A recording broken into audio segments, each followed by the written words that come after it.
One Piece chapter 977. Now this was an amazing chapter, especially towards the end with the crazy reveal we had there. But again, I'll talk more on that later. But all in all, this was a really good chapter. We got a lot of progression as to how things are going to play out, and we got more details as to how this plan is going to work. That was finally fleshed out in this chapter, so that was great to see. But given the track record of the Straw Hats, things are not going to play out as planned. This is One Piece 101, especially when it comes to the Straw Hats. Wherever Luffy goes, there's always going to be chaos, so there's no such thing as a plan when it comes to Luffy. He does whatever he feels like. Obviously, we have a lot of factions here, you know, Luffy and Law, and obviously Kid, so I'm very interested in how these three are going to be interact moving forward. Now, we know Luffy and Kid are very similar, and the goal for them is very linear, but Law, on the other hand, might be the mediator between these two. Now, I've said this before, but Law's Devil Fruit is one of the best support abilities in the series. If you guys have watched Stampede, you know what I'm talking about. So again, I feel like Law is going to have a lot of moments where he comes in clutch. But let's start from the beginning.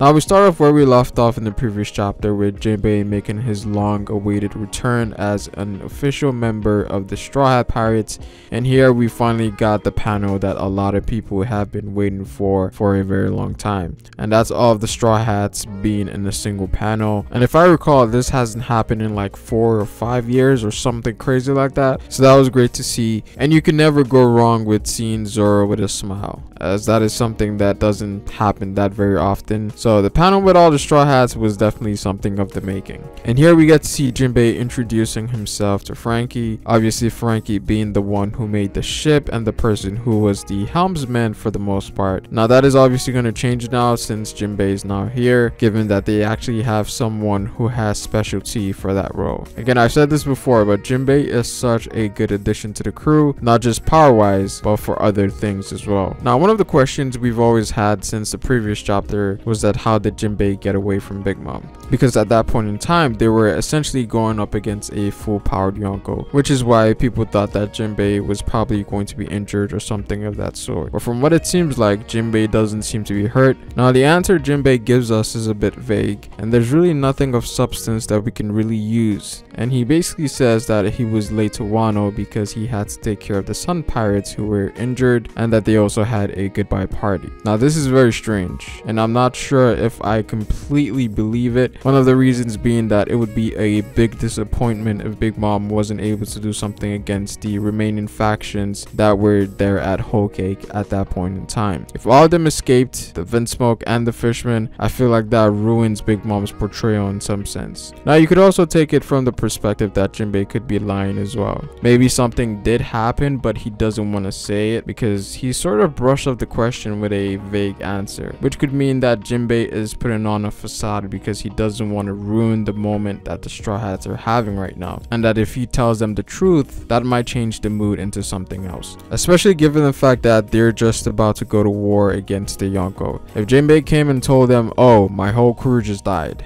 that would have an effect on the Straw Hats for sure. It might lower their morale going into the war, and that's bad news. And with Big Mom being in this arc, we could also get more details from her as to what really happened, and that can possibly come with a shocking reveal. Maybe she took some of his lifespan, maybe she's holding his crew as a hostage, or maybe she killed his crew. I could see that happening. So Jinbei could be putting on an act right now, because I'm not sure if that's all there is to that story, but we'll see how things play out. Now here, Kinemon tries to go over the plans with the Straw Hats, but Law advises him not to, because they never really follow plans for the most part. And here we get to see Shishilian, the captain of the Musketeers, and he takes command over the Minks. And on the other side, we have Hyogoro, who is going to take command of the Samurai. And this makes sense given Hyogoro's role back in his prime days. And here we get more details on Onigashima. And basically, Onigashima is an island lined with mountains, and that the only way to get through is the main door, which is the entrance. And it's kind of similar to how Marineford is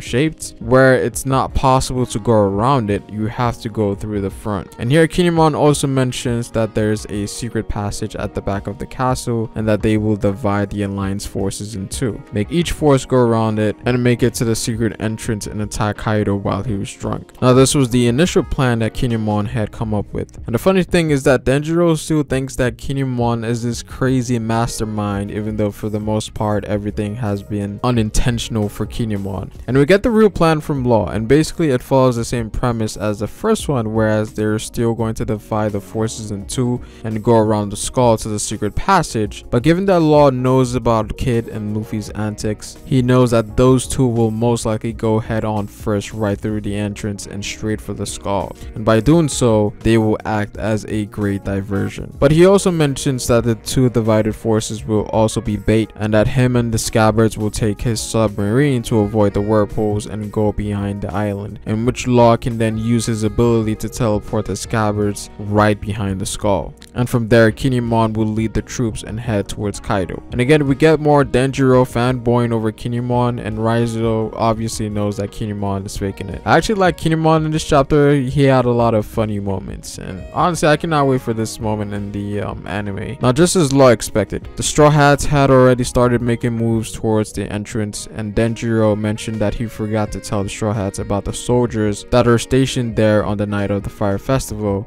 and if they figure out there's a raid, things are going to get messy. But to their surprise, the Straw Hats were able to subdue all the enemies at the port in the span of a couple of minutes. And here we get to see each Straw Hat taking out the Beast Pirate station there, and we actually get to see Robin do something, because for the most part she's been sort of stale as of lately, so that was great to see. And here we get another full shot of the Straw Hats without Nami, Usopp, and Chopper, and at that point they were celebrating Jinbei joining the crew. Now, I will say that Zoro's expression in this chapter were not of the usual, because he's smiling a lot more than he used to, right? Then again, he did find alcohol, so it could also be that. But again, just seeing the Straw Hats in action is always great, especially when you have all of them in one place. And I think the last time that they were all present during the battle was Fishman Island, so this is a special moment. Now we also get a dialogue from Kid, and basically it's the same old, you know, rivalry thing that they have going on, which is all talk for the most part. Now what I do want to see from Kid is Kid getting feats, because from what it looks like, you know, Law has already played his part with how the alliance is gonna get into Onigashima. Luffy and the Straw Hats for the most part have defeated the Guardians, which made things a lot easier for entry to Onigashima, and so hopefully Kid does something next. And finally we arrive at the end of the chapter with Kaido and Orochi, and this is easily the highlight of the chapter for me. And here we get some really interesting information and interesting reveals. Now the first one is that Kaido has a son, which is definitely shocking because I did not expect it. Now there was a very big theory in the community, whereas, you know, a lot of people thought that Kaido and Big Mom could have possibly had a child, and people were saying that Oven, Katakuri, and Daifuku were Kaido's kids because they had similar facial features. And so seeing that Kaido has a son, that sort of brings that theory back to life. Now we don't know who the mother is, and I don't think it's going to be Big Mom, because there seems to be a generation gap between Big Mom and Kaido, and we know Kaido refers to Big Mom as Old Hag. But I'm definitely looking forward to who this person is. It's obviously going to be a new character that we haven't seen before. Now we know Kaido isn't even human, so I'm actually curious if his child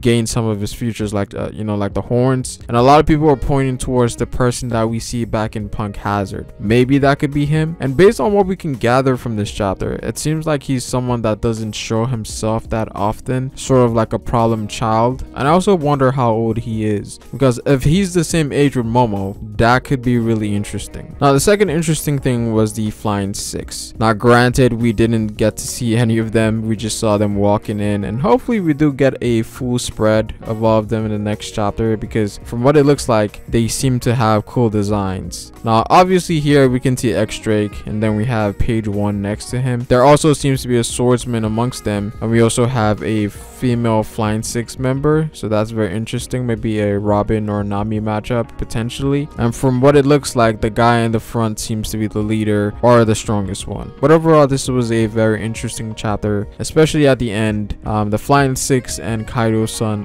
definitely has me interested. But again, just my quick thoughts on the chapter. Comment down below what you guys think. Like the video if you liked it, and subscribe for more One Piece content. It is Pharaoh, and I will see you folks later. Peace.